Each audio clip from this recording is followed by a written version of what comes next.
നമുക്ക് ഇന്നൊരു green chicken ഉണ്ടാക്കാം.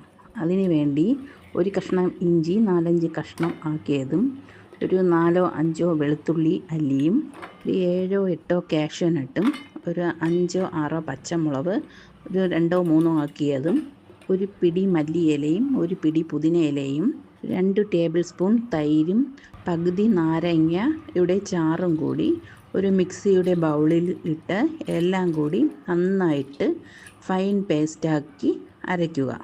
ഇതെല്ലാം കൂടി കഴുകി വൃത്തിയാക്കിയ 500 ഗ്രാം ചിക്കനിലോട്ട് ഒഴിച്ച് നന്നായി പുരട്ടി ആവശ്യത്തിന് ഉപ്പും കൂടെ ഇട്ട് നന്നായി യോജിപ്പിക്കുക. പിന്നെ അതിലോട്ട് 1 ടേബിൾ സ്പൂൺ ഗരം മസാല പൊടിയും കുറച്ച് മഞ്ഞൾപ്പൊടിയും കൂടെ ഇട്ട് നന്നായി മിക്സ് ചെയ്യുക. നിങ്ങൾക്ക് വേണമെങ്കിൽ ഇതിൽ കുരുമുളകിൻ്റെ പൊടി ഇടാം. ഞാൻ ഇടുന്നില്ല. പച്ചമുളക് നല്ല എരിവായതുകൊണ്ട് ഞാൻ കുരുമുളക് പൊടി ഇടുന്നില്ല. പിന്നീട് ഒരു കടായി അടുപ്പത്ത് വെച്ച് അതിൽ 2 ടേബിൾ സ്പൂൺ നെയ്യ് ഒഴിച്ചിട്ട് അതിൽ കുറച്ച് ജീരകം ഇട്ട് നന്നായി പൊട്ടിക്കുക. ഇതിനുശേഷം ഒരു സവാള ചെറുതായി അരിഞ്ഞതും കൂടി ഇട്ട് നന്നായി വഴക്കുക. നന്നായി വഴക്കിയതിന് ശേഷം നമ്മൾ നേരത്തെ പുരട്ടി വച്ചിരിക്കുന്ന ചിക്കൻ്റെ കഷ്ണങ്ങൾ ഇതിലോട്ട് ഇട്ട് നന്നായി ഇളക്കുക. പിന്നെ അടച്ചു വെച്ച് 2 മിനിറ്റ് കഴിഞ്ഞിട്ട് തുറക്കുമ്പോൾ അതിൻ്റെ ചിക്കനിൽ നിന്നുള്ള വെള്ളമെല്ലാം ഊറി വരും. നമ്മളിതിൽ എക്സ്ട്രാ വെള്ളം ചേർക്കേണ്ട ആവശ്യമില്ല.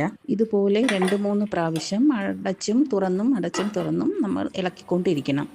അതിനുശേഷം വെള്ളം വറ്റി വരുമ്പോൾ അതിൽ കുറച്ച് ബട്ടർ ഇട്ട് കൊടുത്ത് അത് നല്ല തിക്ക് ഗ്രേവിയാക്കി എടുക്കണം. അതിനുശേഷം കുറച്ച് മല്ലിയിലയും പുതിന ഇലയും കൂടെ ഇട്ട് നന്നായി ഇളക്കി നമുക്ക് ചൂടോട് കൂടി ഉപയോഗിക്കാം. നല്ല ടേസ്റ്റി ആയിട്ടുള്ള ഒരു ഗ്രീൻ ചിക്കൻ ഇവിടെ റെഡിയായി.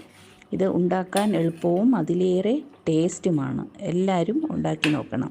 Okay, thank you.